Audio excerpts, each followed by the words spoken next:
கடவுளருள் TV நேயர்கள் அனைவருக்கும் அநேக நமஸ்காரங்கள். சக்தி ஜோதிட குழுவின் சார்பாக மார்கழி மாத பலன்களை பார்ப்பதற்காக வந்திருக்கின்றோம். அடியேன் சக்தி சோமையாகிய நானும் டாக்டர் ஹரிஹர சர்மா ஐயா அவர்களும் ஆஸ்ட்ரோ KS ஐயங்கார் அவர்களும். இப்போ ஒவ்வொரு மாதமும் நாம் பலன்கள் பார்த்துக்கிட்டு வரோம். அதே மாதிரி இந்த பார்க்க போகிறது மார்கழி மாத பலன்கள். நிகழும் மங்களகரமான சோபகிருது வருஷம் மார்கழி 1ஆம் தேதி. அதுக்கு சரியான ஆங்கில தேதி அப்படின்றத பொறுத்தளவுக்கு 17/12/2023 ஞாயிற்றுக்கிழமை மார்கழி மாதம் பிறக்குது. நம்ம பொறுத்தளவுக்கு மாதங்களில் நான் மார்கழி ஆவேன்னு எம்பெருமான் கிருஷ்ண பெருமான் சொல்லியிருக்காரு. அப்போ இந்த பிறப்பு அப்படின்றது தனுர் மாத பிறப்பு அப்படின்னு சொல்லுவோம். இந்த தனுர் மாத பிறப்பு அப்படின்றது மிக மிக விசேஷமான மாதமா அப்படின்னாக்க விசேஷமான மாதம்னே சொல்லலாம். இப்போ இந்த காலகட்டங்களில் என்னென்ன விஷயங்கள் இருக்குது, அதே போல் என்னென்ன கோல்சாரம் இருக்குது அப்படின்றத ஃபஸ்ட்டு பார்ப்போம். இப்போ நமக்கு மார்கழி மாதம் பிறக்கிறது 17/12/2023 ஞாயிற்றுக்கிழமை. இந்த காலகட்டங்களில் அனைத்து விதமான ஆலயங்களையும் முக்கியமாக பார்த்தோம்னாக்க பெருமாள் கோயிலில் பொறுத்தளவுக்கு தனுர் மாத பூஜை ஆரம்பமாகக்கூடிய காலகட்டங்கள் அப்படின்றது இந்த மார்கழி 1. தொடர்ந்து இந்த மார்கழி ஃபுல்லாகவே பஜனைகள் செய்யக்கூடிய காரியங்கள் இந்த காலகட்டங்களில் நடக்கும். ஒவ்வொரு பெருமாள் கோயிலும் ரொம்ப விசேஷமாக நடக்கக்கூடிய காலகட்டங்கள். இதுக்கு அடுத்தது 18ஆம் தேதி 12/2023 ஒரு முக்கியமான விசேஷ தினம். என்ன அப்படின்னு கேட்டிங்கன்னாக்க எம்பெருமான் விநாயக பெருமான். விநாயக பெருமானை பொறுத்தளவுக்கு விநாயக பெருமானை அதிகமாக வணங்கக்கூடியவங்க நகரத்தார் சமூகத்தை சேர்ந்தவங்க. நகரத்தார் சமூகத்தை பொறுத்தளவுக்கு 94 வகையான நகரத்தார் இருக்கிறாங்க. அந்த 94 வகையான நகரத்தார்களுக்கும் உண்டானது அப்படின்றது நகரத்தாருடைய பிள்ளையார் நோன்பு அப்படின்றது அவங்க கடைப்பிடிக்கக்கூடியவங்க. காலங்காலமாக இந்த பிள்ளையார் நோன்பு கடைப்பிடிச்சிக்கிட்டு இருக்கிறாங்க. அதுக்கு அடுத்தது பார்த்தோம்னாக்க 26/12 பௌர்ணமி வருது. இதில் என்ன ஒரு விசேஷம் இந்த பௌர்ணமியில் அப்படின்னாக்க மார்க்கண்டேயர் பிறந்த ஜெயந்தி, மார்க்கண்டேயருடைய ஜெயந்தி அன்னைக்கு தான் ஆரம்பமாகுது. அதுக்கு அடுத்து பார்த்தோம்னாக்க மிக மிக விசேஷமான தினம் அப்படின்றது சிவபெருமான் ஆருத்ரா தரிசனம் கொடுக்கக்கூடிய நாள் அப்படின்றது 27/12/2023. இதுக்கு அடுத்தது பார்த்தோம் அப்படின்னாக்க கேரளம் அப்படின்ற பொறுத்தளவுக்கு என்ன சொல்லுவோம் அப்படின்னாக்க கடவுள் பூமி அப்படிம்போம். அந்த கடவுள் பூமியை ஸ்தாபித்தது எம்பெருமான் ஸ்ரீ பரசுராமர். அவர் அவதரித்த நாள், அதுதான் கேரளம் ஸ்தாபமான நாள். அந்த நாள் அப்படின்றத பொறுத்தளவுக்கு 28/12/2023 வியாழக்கிழமை ஸ்ரீ பரசுராமர் ஜெயந்தி. அதுக்கு அடுத்தது பார்த்தோம் அப்படின்னாக்க நம்ம எல்லாருமே எதிர்பார்க்கக்கூடியது இது ஆங்கில புத்தாண்டு பிறக்குது. 1/1/2014 பிறக்குது. அதுக்கு அடுத்தது பார்த்தோம்னாக்க 11/1/2024 அன்னைக்கு அமாவாசை தினம்.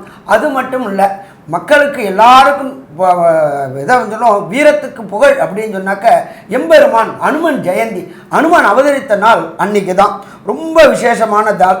அதுக்கப்புறம் பார்த்தோம் அப்படின்னாக்க 14/1/2024 அன்னைக்கு பழையன கருதலும் புதியன புகுதலும் நம்மளுடைய தமிழர்களுடைய மாண்பு, அதாவது போகி பண்டிகை. அப்போ அந்த போகி பண்டிகை அன்னைக்கு அத்தனையும் பழசெல்லாத்தையும் நம்ம போட்டு போகி அப்படின்றது கொளுத்திட்டு அந்த புது தைப்பொங்கல் இடக்கூடிய நாள். அப்போ இந்த 14/1/2024 போகி பண்டிகை ஆரம்பமாகுது. இன்றைக்கி நம்ம இதுக்கு அடுத்தது இந்த மார்கழி பிறக்கிற அன்னைக்கு கோல்சாரம் எப்படி இருக்குது அப்படின்னு பார்க்கலாமா? கோல்சாரம் அப்படின்றத பொறுத்தளவுக்கு மார்கழி பிறக்கிற அன்னைக்கு மேஷத்தில் எம்பெருமான் பிரகஸ்பதியான குரு இருக்கார். அதுக்கு அடுத்தது பார்த்தோம் அப்படின்னு சொன்னாக்க 6ஆம் இடமான கன்னியில் கேது பகவான் இருக்கார். அதுக்கப்புறம் 7ஆம் இடமான துலாத்தில் சுக்கிர பகவான் ஆட்சி பெற்ற சுக்கிர பகவான் இருக்கார். அவரை தவிர விருச்சிகத்தில் பொறுத்தளவுக்கு ஆட்சி பெற்ற பெண் செவ்வாயும் புத பகவானும் இருக்கார். அப்போ இந்த மாதம் அப்படின்றது பொறுத்தளவுக்கு மார்கழி மாதம் தனுர் மாதம். அப்போ சூரிய பகவான் அங்கே இருக்கார். இதில் இன்னொரு விசேஷம் அப்படின்னாக்க இதில் முக்கியமானது என்ன அப்படின்னாக்க வரக்கூடிய 20/12/2023 மாதம் பிறந்து 3 நாளில் நம்மளுடைய சனிப்பெயர்ச்சி திருநள்ளாறில் நடக்கக்கூடிய உண்மையான சனிப்பெயர்ச்சி அப்படிங்கிறது 20/12/2023 சனிப்பெயர்ச்சி. எந்த ராசிலேருந்து எந்த ராசிக்கு போகிறாரு அப்படின்னாக்க அவர் போகிறது மகரத்துலேருந்து அவிட்டம் 2ஆம் பாதத்துலேருந்து கும்பத்துக்கு அவிட்டம் 3ஆம் பாதத்துக்கு மிக பிரம்மாண்டமான பயிற்சி இருக்கக்கூடியது இந்த மார்கழி மாதத்தில். அதுக்கு அடுத்தது பார்த்தோம்னாக்க ராகு பகவான் இருக்கிறது மீன ராகு, மீன ராகுவுக்கு இடம் கொடுத்தவர் குரு, அது கோதண்ட ராகுவாக இருக்கக்கூடிய இந்த கோச்சார காலகட்டங்களில் இந்த மார்கழி மாத பெயர்ச்சி நடக்குது. இதுக்கு அடுத்தது நம்ம என்ன பண்ண போகிறோம் அப்படின்னாக்க, ஒவ்வொரு ராசிக்கும் என்னென்ன நற்பலன்கள் என்னென்ன கெடுபலன்கள் இருக்குது, எந்தெந்த நாள் எச்சரிக்கையாக இருக்கணும், எந்தெந்த நாள் நல்ல நாட்கள் இது பண்ணலாம் அப்படின்றத பார்ப்போமா? ஐயா ஒரு நிமிஷம். அதாவது இந்த மார்கழி மாதத்தின் சிறப்பு அப்படின்னு பார்த்தலையேனா, மார்கழி அப்படின்றது வந்து தட்சிணாயன புண்ணிய காலத்தின் கடைசி மாதம். இதற்கு அடுத்த மாதம் பார்த்தேன்னா உத்தராயணம் பிறந்துடுறது. உத்தராயணம்ன்றது வந்து ஒரு பகல் பொழுதாகவும், தட்சிணாயனம் மாலை பொழுதாகவும் இரவு பொழுதாகவும் தேவர்களுக்கு சொல்கிறது. அதனால் மார்கழி மாதத்தை வந்து பிரம்ம முகூர்த்த காலம்னு சொல்லக்கூடியது. அதனால தான் மார்கழி மாதத்தில் ரொம்பவும் அதிகாலையிலேயே எழுந்து திருப்பாவை திருவெம்பாவை இதெல்லாம் சொல்லணும். திருப்பாவை 30 நாளும் வந்து இந்த காலகட்டத்தில் சொல்கிறதன் மூலியமாக நல்ல ஒரு ஏற்றமான விஷயமாக இருக்கும். இதில் திருவெம்பாவைக்குன்னு வந்து இந்த ஆருத்ரா தரிசனம் வரும் இந்த மாதம். அதிலிருந்து முன்னாடி 9 நாளைக்கு முன்னாடியிலேருந்து விரதம் ஆரம்பிச்சிருவா திருவெம்பாவைக்கு. இதுவும் வந்து கன்னியாஸ்திரீகள் பண்ணக்கூடியது ஒரு பெரிய விசேஷமாக, சுமங்கலிகள் பண்ணக்கூடியதும் பெரிய விசேஷமாக இருக்கக்கூடிய நாளாக இந்த மார்கழி மாதம் அமையிறது. அனைவருக்கும் ஹரிஹர சர்மாவின் பணிவான நமஸ்காரங்கள். நாம் இப்போ பார்த்துக்கிட்டு வர்றது மார்கழி மாதத்தில் ஒவ்வொரு ராசிக்கும் உண்டான நற்பலன்களை பார்த்துக்கிட்டு வரோம். காலபுருஷ தத்துவத்துப்படி மேஷம் முதல் ராசியாகவும் மீனம் கடைசி ராசியாகவும் உள்ளது. இப்போ நாம் பார்க்க போகிறது மீன ராசிக்கு இந்த மார்கழி மாதத்தில் என்னென்ன பலன்கள் இருக்குது அப்படின்றது. நம்மளை பொறுத்த அளவுக்கு இப்போ ராசியில் ராகு பகவான் இருக்கார். இந்த ராகு பகவான் கோதண்ட ராகுவாக இருக்கார். அடுத்தது 2ஆம் இடமான குடும்பஸ்தானத்தில் குரு பகவான் இருக்கார். சரி, ராகு அப்படின்றது அள்ளி கொடுக்கக்கூடியவர் ராகு. அள்ளி கொடுக்க ராகு தனக்காரகனான குருவுடைய வீட்டிலேயே இருந்து கோதண்ட ராகுவாகவும் இருக்கார். அதுக்கு அடுத்தது வாக்கு தனம் குடும்பஸ்தானத்தில் ராசியாதிபதியான குரு பகவானும் இருக்கிறார். தொட்டதெல்லாம் தொடங்கக்கூடிய மாதமாக இந்த மார்கழி மாதம், வச்சதுக்கெல்லாம் விடிவு கிடைக்கக்கூடிய மாதமாக இந்த மாதம். ஜோதிட சாஸ்திரத்தில் ஒரு சில பேர் சொல்லுவாங்க, இந்த மார்கழி மாதத்தை பீட மாதம்பாங்க. ஆனால் எம்பெருமான் விஷ்ணு பெருமான் மாதங்களில் நான் மார்கழி அப்படின்னு சொல்லியிருக்காரு. இருக்கிறதுலையே தெய்வத்துக்கு உகந்த மாதம் இந்த மார்கழி மாதம். அதுவும் எம்பெருமான் விஷ்ணு பெருமானுக்கு அதே போல் பெருமாளுக்கு உகந்த மாதம் இந்த மாதம். இந்த மாதம் மீன ராசிக்காரங்களுக்கு அள்ளி கொடுக்கக்கூடிய காலகட்டங்கள். அடுத்தது நம்பர் 2, 11ஆம் இடத்துல இருந்த சனி பகவான் 12ஆம் இடத்துக்கு வரார். எப்போ வராரு அப்படின்னாக்க 20/12/2023 வரார். என்ன சாமி விரயச்சனி ஆரம்பிச்சிருச்சே அப்படின்னு நினைக்கிறவங்களுக்கு விரயம் 2 விதமான விரயம் உண்டு. ஒன்று சுப விரயம், இன்னொன்று அசுப விரயம். அசுப விரயம் அப்படின்றது வண்டி வாகனங்களில் விபத்துகள் ஏற்பட்டு ஆஸ்பத்திரிக்கு செலவு பண்ணுறது அசுப விரயம். ஆனால் இந்த மீனராசிக்காரங்களுக்கு கோதண்ட ராகுவாக இருக்கிறதுனாலையும் வாக்குதனம் குடும்பஸ்தானத்தில் குருவும் இருக்கிறதுனாலையும் சுப விரயங்கள். சுப விரயங்கள்லாம் என்ன? 2 வீலர் வச்சுருக்கிறவன், 4 வீலர் வச்சுருக்கிறவன், சேடன் மாதிரி பெரிய கார்கள் வாங்கக்கூடியது, லேவிஷான பெரிய காரியங்கள் வாங்குது, ஆடம்பரமான கார் வாங்கக்கூடியது. அடுத்தது லேண்டே இல்லாதவனுக்கு லேண்டு வாங்கக்கூடியது, வீடு வாங்கக்கூடிய காலகட்டங்கள் எல்லாமே இந்த மீனராசிக்கு இந்த மார்கழி மாதத்தில் நல்ல காலம் தொடங்குதா? நல்ல காலம் தொடங்குது. அப்போ விரயச்சனி சுப விரயங்களை பண்ணக்கூடிய காலகட்டங்கள். அடுத்தது ராசிக்கு 10ல் சூரிய பகவான். அந்த சூரிய பகவானை பிரகஸ்பதியான குரு பகவான் 9ஆம் பார்வையாக பார்க்குறார். சுயதொழில் தொடங்கணும் அப்படின்னு நினச்சிக்கிட்டு இருந்தவங்களுக்கு இந்த சிவயோகமாக ஆகி சுயதொழில் தொடங்கணும். எத்தனை நாள் தான் சாமி நானும் அடிமை வேலை பார்த்துக்கிட்டு இருக்கிறது, எனக்குன்னு சின்னதாக இருந்தால் கூட ஒரு சுயதொழில் சம்பாதிச்சு நான் ஒரு 4 பேருக்கு வேலை பார்க்கணும் அப்படின்னு நினைக்கக்கூடிய மீனராசி என்பவர்களுக்கு இந்த மார்கழி மாதத்தில் அதற்கு உண்டான வாய்ப்பை உங்களுடைய ராசி அதிபதியான குரு பகவான் கொண்டு வைப்பார். சரி, அதே போல் 10ல் சூரியன் இருக்கிறதுனால அரசு தொடர்புடையதில் கான்ட்ராக்ட் கிடைக்கக்கூடியது. அதே போல் ஆட்சியாளர்கள், குருமார்கள், சமய குருமார்கள், குரு சிவயோகம் ஆகிறதுனால சமய குருமார்களுக்கு நல்ல மதிப்பும் மரியாதையும் கூடக்கூடிய காலகட்டங்கள். அரசில் பெரிய பதவியில் இருக்கிறவங்களுக்கு மேலும் மேலும் பதவி உயர்வு கலக்கக்கூடிய காலகட்டமாக அப்படின்னா இந்த மார்கழி மாதம். அப்போ இவ்வளோ டோட்டலாக பார்த்தோம்னாக்க இந்த மீனராசி நேயர்களுக்கு மார்கழி மாதம் அப்படின்றது நல்ல மாதம்னு சொல்லலாமா? நல்ல மாதம்னு சொல்லலாம். சரி, அடுத்தது நம்மளோட ஜோதிட சாஸ்திரத்தில் மெல்ல செல்லும் கிரகங்களை வச்சுக்கிட்டு வருட பலன்கள் சொல்லுவோம், விரைவாக செல்லும் கிரகங்களை வச்சுக்கிட்டு மாத பலன்களும் வார பலன்களும் சொல்லுவோம். அதுபடி மெல்ல செல்லும் கிரகங்களை பற்றி சொல்லிட்டோம். அடுத்தது விரைவாக செல்லக்கூடிய கிரகங்கள் சந்திர பகவான், சூரிய பகவான், செவ்வாய் பகவான், புத பகவான், சுக்கிர பகவான். இவங்க இந்த மீனராசிக்கு என்னென்ன நற்பலன்களை தரப்போகிறாங்க அப்படின்றத நம்மளுடைய KS ஐயங்கார் அவங்க சொல்லுவாங்க. ஐயா, அற்புதமாக சொன்னீங்க. மீனராசிக்காரர்களை பொறுத்தவரையிலும் ஏற்றமான மாதம். 7.5 சனி வருது. என்ன சார் ஏற்றமான மாதம்ன்றீங்கன்னா, 12ஆம் இடத்துல சனி பகவான் இப்போ தான் உள்ள நுழையிறார்.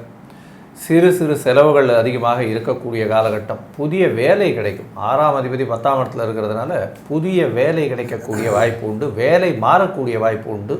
வேலைக்காக வந்து வீட்டை விட்டு வெளியில் செல்லக்கூடிய, அதாவது ஊர் விட்டு ஊர் செல்லக்கூடிய, நாடு விட்டு நாடு செல்லக்கூடிய காலகட்டமாக இந்த மீனராசிக்காரர்களுக்கு இருக்குது. இந்த மீனராசிக்காரர்களுக்கு பார்த்தோம்னா ராசியிலேயே ராகு பகவான் இருக்கார், சப்தமத்தில் கேத்து பகவான் இருக்காருன்னா ராசியில் ராகு பகவான்றது ஒரு பெரிய ஏற்றத்தை கொடுப்பார். உடல் நலத்தில் எந்த பிரச்சனையும் இருக்காது. பணவரவு எல்லாவற்றிற்கும் வந்து அதிகமாக ஆசைப்பட்டு பணத்தை வந்து சம்பாதிக்கக்கூடிய காலகட்டமாக இருக்கும். 10ஆம் இடத்தில் இருக்கக்கூடிய சூரிய பகவானை பொறுத்தவரையிலும் பார்த்தோம்னா திக்பலம் அடைகிறது பெரிய விசேஷம். 10ஆம் இடத்துல திக்பலம் அடைஞ்சு சுபர் பார்வையோடு இருக்கிறது பெரிய விசேஷம். செய்யக்கூடிய தொழிலில் பெரிய ஏற்றம் இருக்கும். அதுவும் வந்து பார்த்தோம்னா இந்த இம்போர்ட் எக்ஸ்போர்ட் பிஸ்னஸ் பண்ணுறவா, அது இந்த என்னது கடல் இது இருக்குது இல்லையா, அதாவது உயிரினங்களை வந்து விற்கிறது வாங்கிறதெல்லாம் பண்ணுறவாளுக்கெல்லாம் பெரிய ஏற்றம் கிடைக்கக்கூடிய காலகட்டமாக இருக்கும். இந்த முத்து பிஸ்னஸ் பண்ணுறவங்களுக்கு பெரிய ஏற்றம் கிடைக்கக்கூடிய காலகட்டமாக இருக்கும் இந்த மீனராசிக்காரர்களுக்கு. இந்த மாதத்தில் பார்த்தாலேயானால் உங்களுடைய ராசிக்கு 9ஆம் அதிபதினு சொல்லக்கூடிய செவ்வாய் பகவானும் 10ஆம் இடத்துக்கு போகிறார், சப்தமாதிபதியும் போகிறார். அதனால் வந்து பார்ட்னர்ஷிப் பிஸ்னஸில் பெரிய ஏற்றம் கிடைக்கக்கூடிய காலகட்டமாக இருக்குது. 8ஆம் அதிபதி வந்து 9ஆம் இடத்துக்கு போகிறதுனால சிறு சிறு பிரச்சனைகள் தந்தையின் உடல்நிலையில் வரும். அதை கொஞ்சம் பார்த்துக்கிறது நல்லது. உங்களுடைய ராசிக்கு பார்த்தலையானால் படிக்கக்கூடிய மாணவர்களுக்கெல்லாம் பெரிய ஏற்றம் கிடைக்கும். படிக்கக்கூடிய மாணவர்களுக்கெல்லாம் வந்து வெளிநாடு போகக்கூடிய யோகம் நிச்சயமாக உண்டு. இப்போ வீட்டை விட்டு பிரிஞ்சு போகக்கூடிய காலகட்டம். ஏன்னா 7.5 சனி வேறு. 10ஆம் அதிபதி அப்படின்னு சொல்லக்கூடிய குரு பகவான் 2ஆம் இடத்துலேருந்து 10ஆம் இடத்தையே பார்க்குறது பெரிய விசேஷம். அதனால் வந்து கண்டிப்பாக வேலையில் இருக்கிறவா வேலை நிமித்தமாக வெளிநாடு போகிறதும், படிக்கிறவங்களுக்கு படிப்பு நிமித்தமாக வெளிநாடு போகிறதும் நிச்சயமாக உண்டு. குடும்பத்தை பிரிந்து இருக்கக்கூடிய காலகட்டம் 7.5 சனி ஆரம்பித்ததுனால இது ஒரு பெரிய ஏற்றத்தை கண்டிப்பாக கொடுக்கக்கூடிய காலகட்டமாக இருக்கும். இந்த காலகட்டத்தில் பார்த்தோன்னா உங்களுடைய முயற்சிகள் அனைத்தும் வெற்றி பெறும். கவலைப்பட தேவையில்லை. இதை தவிர வந்து உங்களுக்கு வந்து புதிய பதவி புகழ் அந்தஸ்து கௌரவம்லாம் வரக்கூடிய காலகட்டமாக இருக்கும். குழந்தைகள் மூலியமாக பெரிய ஏற்றம் கிடைக்கும். குடும்பத்தில் நல்ல ஒரு மகிழ்ச்சி இருக்கும். ஏன்னா குரு பகவானே வந்து 2ஆம் இடத்துல இருக்கார். அதனால் வந்து குடும்பத்தில் நல்ல ஒரு மகிழ்ச்சி இருக்கக்கூடிய காலகட்டம். பண வரவிற்கு தடங்கள் இருக்கவே இருக்காது. பேச்சில் நல்ல எளிமையும் இருக்கும், இனிமையும் இருக்கும். எந்த ஒரு விஷயத்துலையும் வந்து பேச்சிலேயே நீங்கள் வெல்லக்கூடிய வாய்ப்புகள் நிச்சயமாக உண்டு. இந்த மாதத்தில் வந்து உங்களுடைய முயற்சிகள் நல்லபடியாக இருந்து வெற்றிகளை கொடுத்தாலும் சில நாட்களில் நீங்கள் தவிர்க்கிறது நல்லது. இந்த காலகட்டத்தில் சில நாட்களில் தவிர்க்கிறதும் நல்லது. சில உங்கள் 7.5 சனி ஆரம்பித்ததுனால சில பரிகாரங்களையும் ரெகுலராக செஞ்சுட்டு வர்றதும் நல்லது. அதை பற்றி நம்ம ஐயா கிட்ட கேட்போம். ரொம்ப அற்புதமாக தெளிவாக விவரமாக விளக்கமாக சொன்னீங்க ஐயா. இப்போ உங்களுடைய ராசியிலேயே வந்து ராகு பகவான் இருக்கார். அப்போ இந்த ராகு பகவான்கிறது வந்து மார்கழி மாதமாக இருக்கிற காரணத்தினால ஆருத்ரா தரிசனம். அப்போ ஆருத்ரா நட்சத்திரம் வந்து ராகுவோட நட்சத்திரம். இப்போ இந்த ஆருத்ரா தரிசனம்ங்கிறது வரக்கூடிய 27/12/2023 அன்னைக்கு இருக்கிறது ஆருத்ரா தரிசனம். மார்கழி மாதம் அது ரொம்ப விசேஷம், சிறப்பு. எல்லா இடத்தையும் காட்டிலும் சிதம்பரத்தில் வந்து ரொம்ப பிரமாதமாக பண்ணக்கூடியது. அந்த நாளில் வந்து நீங்கள் வந்து சிதம்பரம் போய் ஆருத்ரா தரிசனம் அன்னைக்கு போய் வழிபட்டுட்டு வர்றதும், இந்த மாதம் முழுவதும் உங்கள் வீட்டுக்கு அருகாமையில் இருக்கக்கூடிய இந்த மார்கழி மாதம் 1ஆம் தேதியிலேருந்து 30ஆம் தேதி வரைக்குமே வந்து வீட்டுக்கு அருகாமையில் இருக்கக்கூடிய இந்த விசேஷ பூஜைன்னு காலையில் பண்ணுவான். அதை வந்து நீங்கள் ரெகுலராக அட்டன் பண்ணணும். இந்த 30 நாளும் அட்டன் பண்ணலாம். அதே மாதிரி உங்களுடைய நட்சத்திரத்தன்னைக்கு அபிஷேகத்துக்கு கொடுக்கலாம். அதுமாரி பண்ணினீங்கன்னா இதனால் இந்த மாதத்தில் உங்களுக்கு வரக்கூடிய தீமைகள்லாம் விலகி நன்மை அடையக்கூடிய வாய்ப்புகள் உண்டு. அதுபோல் உங்களுக்கு சந்திராஷ்டம தினங்கள் அப்படிங்கிறது மார்கழி மாதம் 20ஆம் தேதி உங்களுக்கு சந்திராஷ்டம தினங்கள் 20, 21, 22 வந்து பகல் 1:15 மணி வரைக்கும் இருக்கிறது.